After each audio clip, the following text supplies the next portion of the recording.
अस्सलाम वालेकुम। Welcome to my channel chemistry Eta online. आज की इस वीडियो में हम लोग ऑर्गेनिक कंपाउंड के चैप्टर से लेक्चर नंबर 11 को स्टार्ट करने वाले हैं। इस वीडियो में हम लोग मुख्तलिफ एलिमेंट की डिटेक्शन के बारे में सीखेंगे, जैसे कि carbon, hydrogen, nitrogen, sulphur, halogen and oxygen. तो मतलब कुछ पार्ट इस वीडियो में हम लोग सीखेंगे और कुछ अगली वीडियो में।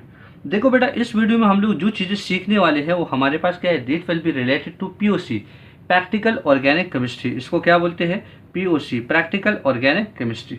तो प्रैक्टिकल ऑर्गेनिक केमिस्ट्री में हम लोग सबसे पहले जो स्टडी करने वाले हैं दैट इज लाइबिक मेथड। लाइबिक मेथड एक ऐसा मेथड होता है जिसमें हम लोग दो एलिमेंट की डिटेक्शन करा सकते हैं। एक क्या होता है बेटा, एक हमारे पास होता है कार्बन की डिटेक्शन करते हैं और दूसरा हमारे पास क्या है बेटा, हाइड्रोजन की डिटेक्शन कराते हैं। कार्बन के लिए कुछ सेटअप ऐसे होगा बेटा कि आप लोगों ने एक टेस्ट ट्यूब लेना है, इस टेस्ट ट्यूब के साथ आपने डिलीवरी ट्यूब के साथ पेट कर देना है और यही डिलीवरी ट्यूब आप लोगों ने कोनिकल फ्लास्क के लाइम वाटर में डुबोना है। लाइम वाटर हम सब जानते हैं बेटा, लाइम वाटर का फार्मूला क्या है, कैल्शियम हाइड्रोक्साइड CaOH होल 5। ये सोल्यूशन बहुत ही ज़्यादा डाइल्यूट होना चाहिए।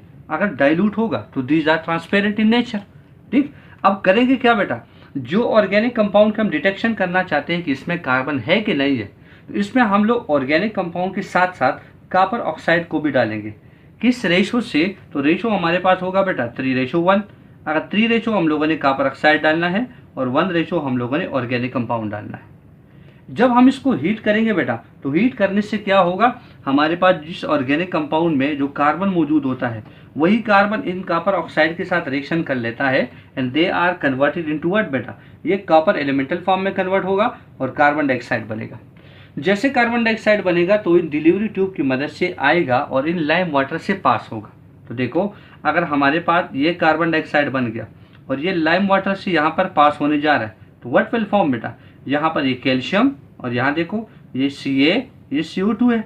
हम ये बात जानते हैं बेटा कि यहाँ तो 2 हाइड्रोक्सिल आयन है, एक ऑक्सीजन को काट लो तो यहाँ पर लेकर आओ तो क्या होगा CaCO3 और क्या रह गया H2O। तो हमारे पास कैल्शियम कार्बोनेट बना और दूसरा क्या बना बेटा, वाटर। अगर हमारे पास सोल्यूशन जो है ये मिल्की हो गया और मिल्की किस बात की दवा देगा, तो इस हमारे पास किसका सोल्यूशन होगा, कैल्शियम कार्बोनेट का। अगर हमारे पास लाइम वाटर का जो सोल्यूशन जो कि ट्रांसपेरेंट था, कलरलेस था, अगर वो मिल्की सोल्यूशन में बदला गया, इसका मतलब क्या होगा बेटा कि इस ऑर्गेनिक कंपाउंड में हमारे पास कार्बन मौजूद है। जो कि आपने देखा बेटा, कार्बन डाइऑक्साइड की वजह से क्या हुआ, उसका सोल्यूशन ट्रांसपेरेंट से किस में बदल गया बेटा, मिल्की में, और इनका कंपोजिशन क्या हो गया बेटा, कैल्शियम कार्बोनेट का सोल्यूशन बन गया। अब नेक्स्ट हमारे पास ये है बेटा कि हम लोग हाइड्रोजन की डिटेक्शन कैसे करा दें। सब ये बात जानते हैं बेटा कि हमारे पास जो ऑर्गेनिक कंपाउंड होते हैं, अगर हम इनका कंबशन करा दें तो कंप्लीट कंबशन के लिए हम लोग ऑक्सीजन को सप्लाई करेंगे, इस ऑर्गेनिक कंपाउंड को हम लोग इजनेट करेंगे। इजनेट करने से कार्बन डाइऑक्साइड बनेगा और वाटर बनेगा, साथ में एनर्जी बनेगी। तो यहाँ पर रिएक्शन आपके सामने है। अब हम लोगों ने बेटा एक ऐसे कंपाउंड का सिलेक्शन कर देना है जो कि हमारे पास क्या हो, these will be hygroscopic in nature, जो क्या हो, हाइग्रोस्कोपिक हो। हाइग्रोस्कोपिक का मतलब क्या होता है बेटा, जो मॉइस्चर को एब्जॉर्ब कर लेता है। तो आप यहाँ देख तो बेटा हमारे पास एक कंपाउंड है जो कि एनहाइड्रस फॉर्म में। एनहाइड्रस फॉर्म का मतलब क्या होगा बेटा, जिसमें वाटर की एक बूंद भी नहीं है। कॉपर सल्फेट हमारे पास एक वाइट कलर का एक पाउडर होता है। जब हम लोग किसी ऑर्गेनिक कंपाउंड को जलाते हैं और यही वाटर हम लोग इस कॉपर सल्फेट से पास कर लेते हैं, तो what will happen, it will become, हमारे पास क्या हो जाएगा, ये हो जाएगा कॉपर, ये SO4 के लिए सल्फेट, 5 वाटर के लिए पेंटा और वाटर के लिए हम क्या लिखेंगे बेटा, हाइड्रेट। तो कॉपर सल्फेट पेंटा हाइड्रेट ये कंपाउंड बन जाएगा। मतलब वाटर ऑफ क्रिस्टलाइजेशन की मदद से इन्होंने इस वाटर मॉलिक्यूल को अपने क्रिस्टल लैटिस में इसको एकोमोडेट कर लिया और जो कि हमारे पास एक हाइड्रेटेड कंपाउंड बन गया, जिसको हम कॉमन नाम बोलते हैं नीला तोता, क्योंकि ब्लूइश कलर का एक कंपाउंड होता है। तो यहाँ से तो वाजिब बात हो गई कि इस कंपाउंड में हमारे पास क्या था बेटा, हाइड्रोजन भी मौजूद था जो वाटर के रूप में इन्होंने एब्जॉर्ब कर दिया और यहाँ पर एक ब्लूइश कलर का एक कंपाउंड तैयार कर दिया। ये बात समझ गए बेटा। तो 2 एलिमेंट की डिटेक्शन हम इस तरीके से कराते हैं। नेक्स्ट हमारे पास ये है बेटा कि अगर हम बाकी एलिमेंट की डिटेक्शन कराते हैं जैसे नाइट्रोजन, सल्फर, हेलोजन, तो इनकी डिटेक्शन के लिए हम लोग को लेसाइन सोल्यूशन तैयार करना होगा। लेसाइन सोल्यूशन किस तरीके से तैयार की जाता है, इसके अलग अलग स्टेप मैं आपको सिखाने वाला हूँ। तो देखो बेटा, सबसे पहले स्टेप ये है कि हम किसी भी ऑर्गेनिक कंपाउंड को सोडियम के साथ एक पिजन ट्यूब में डालेंगे। देखो बेटा, पिजन ट्यूब एक होता है टेस्ट ट्यूब जो एक बड़ा सा होता है ऐसे, और एक होता है बेटा पिजन ट्यूब बहुत ही छोटा सा होता है। तो हम लोग इस फ्यूजन ट्यूब में ऑर्गेनिक कंपाउंड को और सोडियम को दोनों इकट्ठा डालेंगे, जैसे मैंने ये फ्यूजन ट्यूब रिप्रेजेंट करके रखा है। अब करेंगे क्या बेटा, इस फ्यूजन ट्यूब को हम बहुत ही ज़्यादा हीट करेंगे, इतना हीट करेंगे कि ये हमारे पास क्या हो जाए, रेड हॉट हो जाए। जैसे हमारे पास ये रेड हॉट हो जाए तो क्या होगा बेटा, इसको तुम लोगों ने लेना है। स्टेप नंबर 2 ये होगा कि आप लोगों ने चाइना डिश में करना क्या है, कि आप लोगों ने यहाँ पर एक चाइना डिश ले रखा है और इस चाइना डिश में हमारे पास 10 मिलीलीटर कोल्ड वाटर है।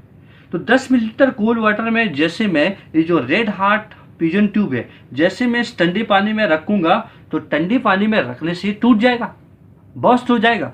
तो जैसे टूटेगा तो इसके बाद हमारे पास तीसरा स्टेप क्या होगा, हो सकता है कि हमारे पास जो ऑर्गेनिक कंपाउंड और सोडियम आपस में फ्यूज हो चुकी हो, ना होगी तो हम लोग क्या करेंगे बेटा, उसको उबाल लेंगे।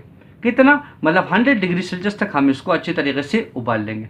स्टेप नंबर 4 हमारे पास क्या होगा बेटा, स्टेप 4 ये है कि आप जानते हो कि यहाँ पर हमारे पास एक मिक्सचर में वो तो शीशे भी पड़े होंगे, हमारे पास हो सकता है कि सोडियम और ऑर्गेनिक कंपाउंड एक दूसरे के साथ जुड़ गया होगा। तो मतलब अब करना क्या है, इससे हम लोगों ने वो रेजिड्यू को अलग कर देने हैं। जो शीशे वगैरह पड़े थे हम इनको अलग करेंगे by mean of filter paper से। तो यहाँ पर एक पनल रखेंगे और नीचे हमारे पास एक चाइना डिश रखवा दिया। तो क्या करेंगे, जो यहाँ पर हमारे पास जो मिक्सचर तैयार हो गया, इन्हीं मिक्सचर को हम लोग यहाँ से फिल्टर करेंगे। तो जो शीशे और जो हमारे पास रेजिड्यू थे वो फिल्टर पेपर में अलग हो जाएंगे और जो आपके पास प्योर सोल्यूशन था वो इस चाइना डिश में हमारे पास फिल्ट्रेट के फॉर्म में निकल गया। तो this filtrate this pure solution is said to, इसको लेसाइन सोल्यूशन बोलते हैं या दूसरा नाम बोलते हैं सोडियम एक्सट्रैक्ट। समझ गया बात को बेटा। अब देखो हमारे पास क्या है कि लेसाइन सोल्यूशन मीन ऑर्गेनिक कंपाउंड में अलग अलग एलिमेंट पाए जाएंगे, तो लेसाइन सोल्यूशन की कंपोजिशन भी हमारे पास अलग अलग होंगे। ठीक, वो मैं आप लोगों को सिखाता हूँ क्योंकि केमिकल रिएक्शन में बहुत काम आने वाले हैं।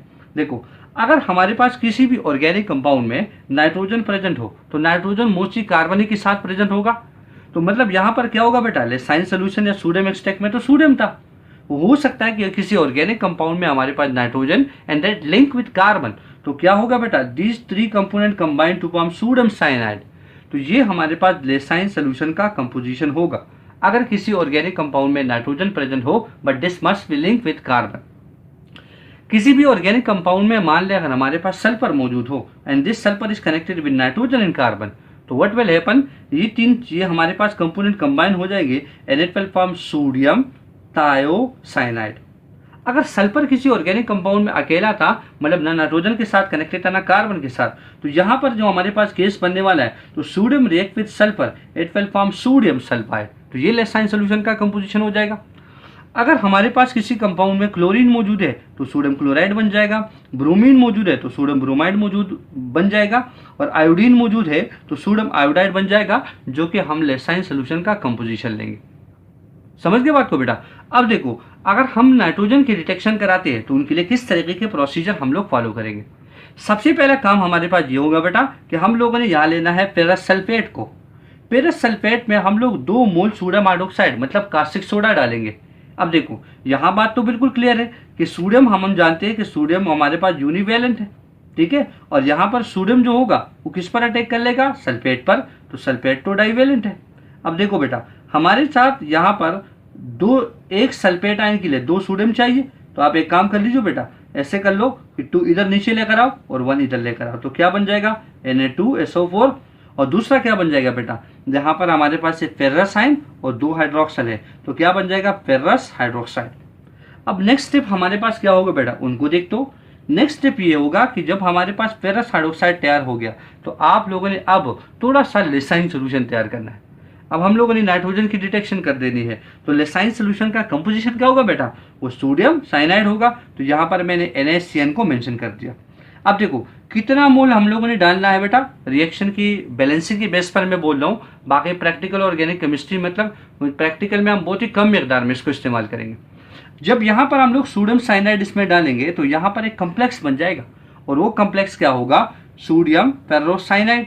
फार्मूला क्या, Na4FeCN6। अब देखो बेटा जब यहाँ पर मैंने 6 मोल सोडियम साइनाइड डाले तो क्या हुआ, 4 सोडियम तो यहाँ पर आ गए, तो 2 सोडियम रह गए ना बेटा, तो 2 सोडियम यहाँ पर हो गए।